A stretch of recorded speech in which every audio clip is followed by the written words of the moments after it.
नमस्कार, आप देख रहे हैं इंडिया डेली। मैं हूं आशीष सिन्हा। बुलेटिन की शुरुआत करते हैं इस वक्त की एक बड़ी खबर के साथ। दिल्ली में लश्कर के फंडिंग नेटवर्क पर बड़ी कार्रवाई हुई है।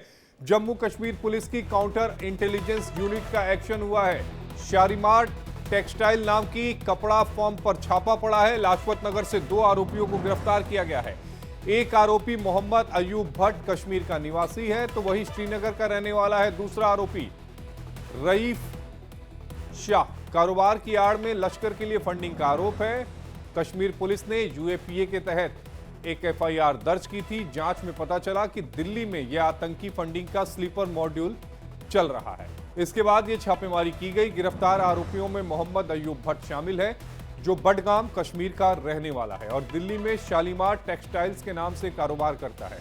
दूसरा आरोपी मोहम्मद रफीक शाह श्रीनगर के बेमिना इलाके का रहने वाला है। दोनों पर आरोप है कि व्यापार की आड़ में आतंकी संगठन लश्कर तैयबा के लिए फंडिंग का काम कर रहे थे। जम्मू कश्मीर की पुलिस की जांच में सामने आया कि कश्मीर में बैठे लश्कर के हैंडलर खाड़ी देशों में रह रहे पाकिस्तानी नागरिकों की मदद से कश्मीर में पैसा भेज रहे थे। यह फंडिंग हज यात्रियों, प्रवासी मजदूरों और व्यापारियों के जरिए हवाला नेटवर्क से की जा रही थी।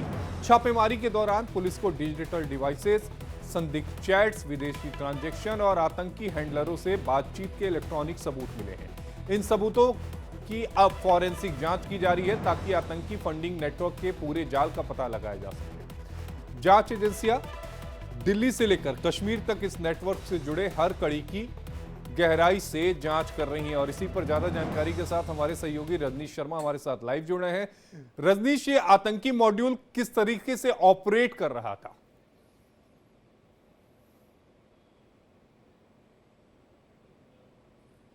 देखिए आशीष, कल देर शाम को जो जम्मू कश्मीर की काउंटर इंटेलिजेंस टीम है उन्होंने दिल्ली पुलिस से संपर्क किया था और उसके बाद लाजपत नगर के शालीमार टेक्सटाइल पर छापेमारी कर मोहम्मद अयूब और रफीक शाह को जो है वो गिरफ्तार किया। हालांकि पूरे मामले की जानकारी देते हुए ये पता चला है कि ये दोनों लोग जो है वो लश्कर तैयबा के लिए, जो भारत में स्लीपर सेल मौजूद थे लश्कर तैयबा के, उनके लिए ये फंडिंग जो है वो कर रहे थे। पूरा मामला मैं आपको बताऊं आशीष, जो जम्मू कश्मीर पुलिस है वो यूएपीए के तहत एक मामले की जांच कर रही थी, जिसमें जांच में जम्मू कश्मीर पुलिस को ये पता चला था कि पाकिस्तान में बैठे जो लश्कर तैयबा के जो हैंडलर हैं वो खाड़ी देशों में जो लोग रह रहे थे, पाकिस्तानी लोग रहे थे, उनके जरिए जम्मू कश्मीर के अपने स्लीपर सेल को पैसा पहुंचा रहे थे। तो इसी की कड़ी में ये दोनों लोग भी, अयूब और जो रफीक है, ये भी उसी कड़ी का हिस्सा थे। जो पाकिस्तान से लश्कर तैयबा के जो हैंडलर्स है वो इन दोनों को उपयोग कर रहे थे, उन लोगों का इस्तेमाल कर रहे थे। इनके जो व्यापार था उसको, टेक्सटाइल का जो काम था, उसके जरिए ये भारत और जम्मू कश्मीर में जो लश्कर तैयबा के जो स्लीपर सेल थे उन तक ये पैसा पहुंचा रहे थे, चाहे वो व्यापार के जरिए हो, मजदूर के जरिए हो या दूसरे जो है वो जरिए हो। इन तमाम जरियों के जरिए वो अपने स्लीपर सेल तक पैसा पहुंचा रहे थे ताकि वो लोग उस पैसे का इस्तेमाल भारत विरोधी गतिविधियों में कर सके।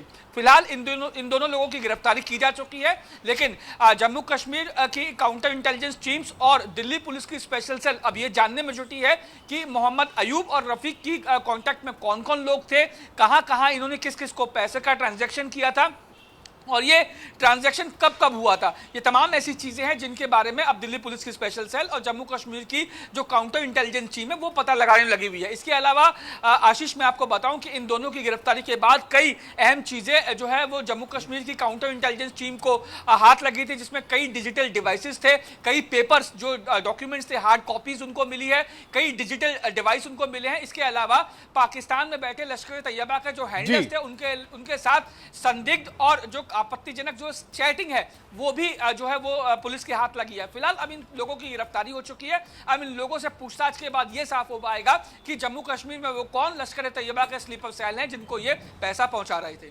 रजनीश, आपने पूरी बात बता दी, विस्तार से बता दी, लेकिन दर्शक ये भी जानना चाहेंगे कि ये फंडिंग आती कैसे थी? क्योंकि आपने कहा कि गल्फ कंट्रीज के जरिए फंडिंग आती थी जहां पर ये स्लीपर सेल को ये फंडिंग पहुंचाते थे। यहां का तो समझ में आ रहा है कि कैश के जरिए फंडिंग पहुंचाई जा सकती है, लेकिन गल्फ कंट्रीज से कैसे आ रही थी, इसके बारे में क्या जानकारी है?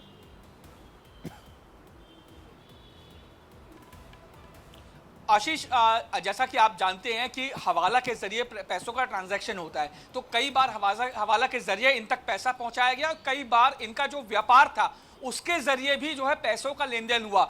इस टेक्सटाइल जो कंपनी है, इसकी आड़ में जो कपड़े का निर्यात किया गया और उस निर्यात के एवज में इनको पैसा दिया गया, ना सिर्फ पाकिस्तान बल्कि दूसरे जो कंट्रीज में जहां जहां लश्कर तैयबा के जो हैंडलर्स मौजूद है वहां वहां अपने व्यापार की आड़ में इन्होंने कपड़ा जो सप्लाई किया था, जिसके एवज में इनको पैसा दिया गया था, उसी पैसे का इस्तेमाल ये लश्कर तैयबा के स्लीपर सेल तक पहुंचाने में कर रहे थे। ठीक है रजनीश, आपका जुड़ने के लिए बेहद शुक्रिया। रजनीश हमारे सहयोगी हमारे साथ जुड़े हुए थे जो पूरी खबर पर विस्तार से जानकारी दे रहे थे।